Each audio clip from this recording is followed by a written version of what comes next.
Hoy se bebe, hoy se gasta, hoy se fuma como un rata, si Dios lo permite. Si Dios lo permite. Si Dios lo permite. What's going on, YouTube? It's your girl Amber, and welcome to my hair journey story. Today, I want to just take you guys through my journey, literally. If you are Cape Verdean or Puerto Rican, I hope you guys enjoy this video, that you appreciate it, that you relate to it. I'm just going to go ahead and get right into it. Hair journey story. Being that race has been such an odd conversation for me to navigate, given my identities, hair has also obviously been just as complicated.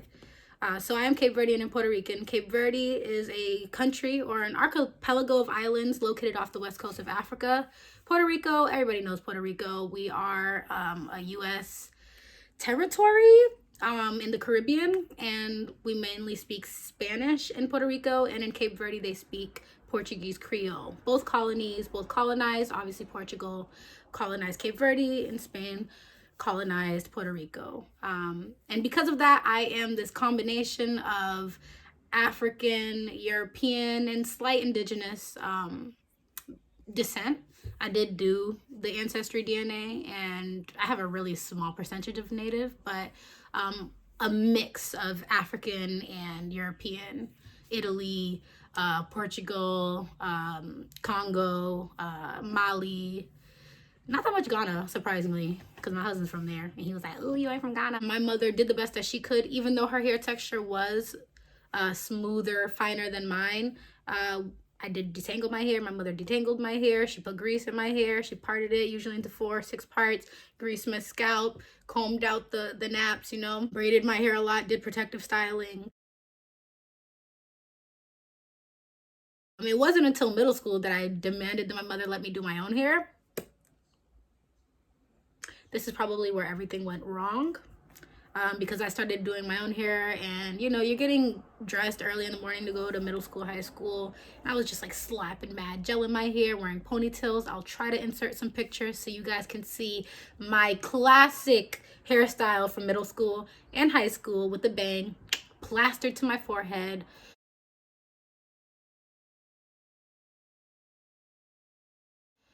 My hair got so dry, so damaged, that I didn't even know what my curls truly looked like until high school. Granted, I'm going into middle school, right? So this is happening at the same time. So I'm going into middle school and being exposed to other Puerto Ricans, other Cape Verdeans that look even more diverse than my own family, but also very different. So the Latinos that I'm seeing in school are usually with finer hair textures, longer hair. So I'm feeling like I don't have Spanish hair. Like my hair is nappy. And even my family on the Cape Verdean side, you know, I felt like my hair just was worse. Or I just always wished my hair would just relax a little bit, that it would just grow downward instead of outward. These are all the things that I had to get used to. What I will say is that my natural hair journey really peaked in high school. When I first started my natural hair journey, I went to YouTube just like anybody else, and Curly Nikki, and I followed some of the first natural hair gurus. And like a lot of people, I'm sure that these people did not necessarily match my hair texture, but it is how I first became involved in natural hair care. And so I learned about braid outs, I learned about twist outs, I learned about different products. But at that time, my understanding was still very naive. I thought that, you know, you get this one Carol's daughter. No, I don't even think that was popping back then. I don't even know. Like, just a brand name curly cream. And it just felt like it was going to fix everything. That it was going to moisturize your hair. It was going to help it grow. It was going to help it define perfectly. That's kind of how the branding and marketing was at that point, where it was just like you were buying a product and hoping that it fixed your curls. Hilariously, you would think that by the end of high school, I would have mastered my natural hair journey, but college happened. And college is a real stressor on women with natural hair and women of color, because you have to be away from home, be away from, you know, the local salons and hairstylists that are used to your hair texture. For months at a time. And so I had friends who would wear weaves for several weeks at a time, protective styles, or be left to deal with their own hair texture. And After college, I mean, throughout college, I wore weaves. I still never really mastered my fro, wash and goes, and really defining my curls and rocking them. I did try to, I wore more natural hairstyles in college, but never the fro. I didn't master the fro. And I still didn't do it after college. After college, I decided to dye my hair blonde. I was trying to get to pink. I was told by everyone that blonde damages your hair, but that you have to just be on it.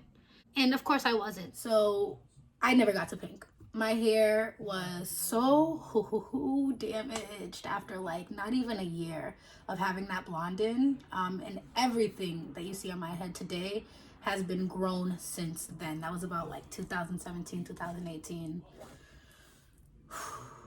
Tough couple years. But here we are. Shout out to growth.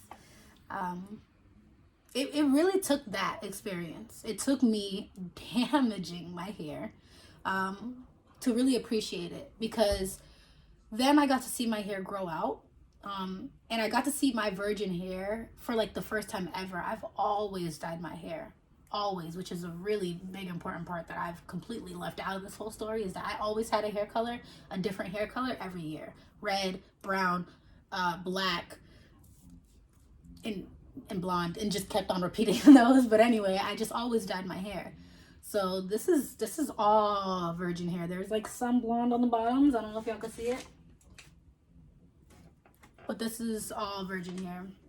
It's been a journey. I'm not done. Like I said, this is my first time actually growing out my hair and having a relationship with it naturally. So I want to continue to learn it, understand my hair. I know that this is not bound to stay the way that it is. I know that pregnancy changes your hair, stress changes your hair, the weather changes your hair. We are in a quarantine apocalyptic type time right now. So I don't know what this is going to do to my hair.